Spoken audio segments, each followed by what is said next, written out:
Have you ever said something in anger and regretted it the moment the words left your mouth? Anger can be like a wildfire, spreading quickly, burning everything in its path, and leaving behind only damage. It ruins relationships, steals our peace, and clouds our clarity. And yet, it often feels so automatic, so justified in the moment. But what if I told you that anger doesn't have to control you? Today, let's explore how to master anger before it masters you, drawing from the timeless wisdom of the Buddha and practical steps you can start using today. To begin, we need to understand where anger really comes from. Most of the time, anger isn't the root emotion, it's a mask. Behind it, we often find pain, fear, insecurity, or a sense of injustice. We get angry when someone doesn't treat us the way we expect, when we feel disrespected, unheard, or powerless. The Buddha taught that anger arises from attachment to our ego, our desires, or how we believe things should be. When life doesn't align with our expectations, we react. Think about a time when someone cut you off in traffic. The situation lasts only a few seconds, but we might carry that anger for hours. Why? Because deep down, we believe, they shouldn't do that to me. The ego takes it personally. Understanding this helps us take the first step, seeing anger not as something to obey, but as something to observe. The Buddha once said, "Holding on to anger is like grasping a hot coal with the intent of throwing it at someone else. You are the one who gets burned." This quote may sound simple, but it holds a powerful truth. When we cling to anger, it poisons us far more than the person we're angry at. Anger is natural. It will arise. But we don't have to fuel it. The goal isn't to suppress anger, but to see it clearly for what it is, a passing emotion. The more aware we become, the less likely we are to be controlled by it. That's where mindfulness comes in. In Buddhism, mindfulness is like a mirror. It shows us our emotional state without judgment. And when we see clearly, we can choose wisely. So what do we do in the moment when anger is rising like a wave? The first step is to pause. Take 3 deep breaths. It may sound too simple, but those few seconds can save you from saying something you'll regret.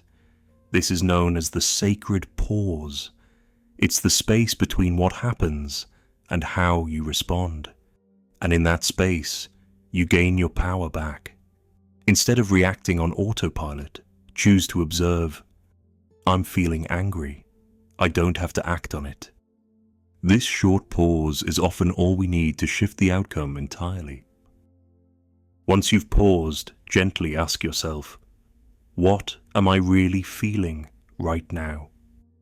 Sometimes it's not just anger. It might be sadness, fear, shame, or a sense of being unheard. When we go deeper, we can respond to what's actually happening, instead of just fighting what's on the surface. The Buddha taught that emotions are like waves. They rise, they peak, and they fall.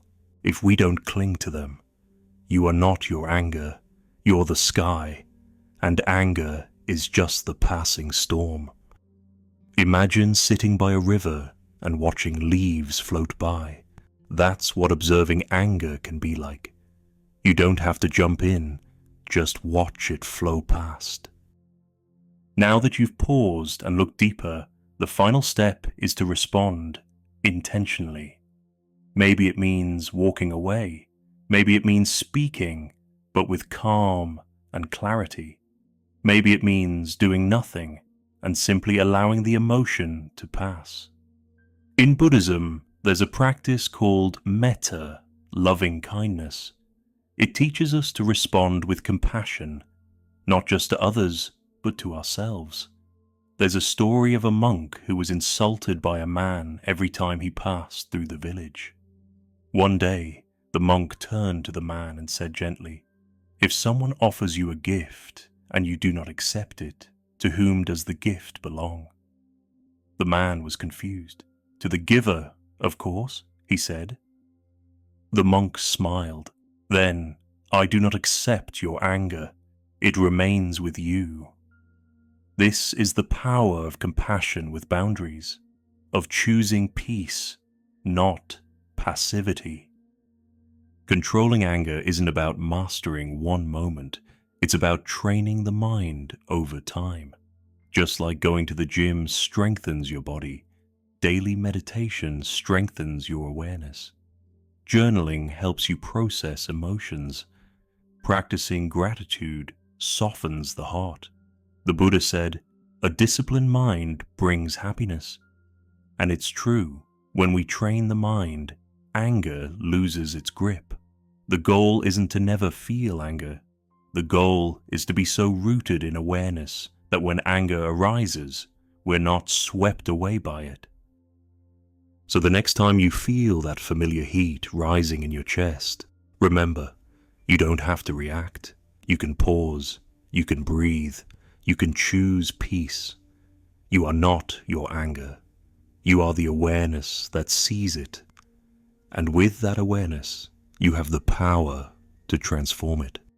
If this message resonated with you, consider subscribing to the channel. Share this video with someone who needs it and let us know in the comments. What helps you stay calm when you're angry? Until next time, be mindful, be kind, and may your heart remain calm even in the storm.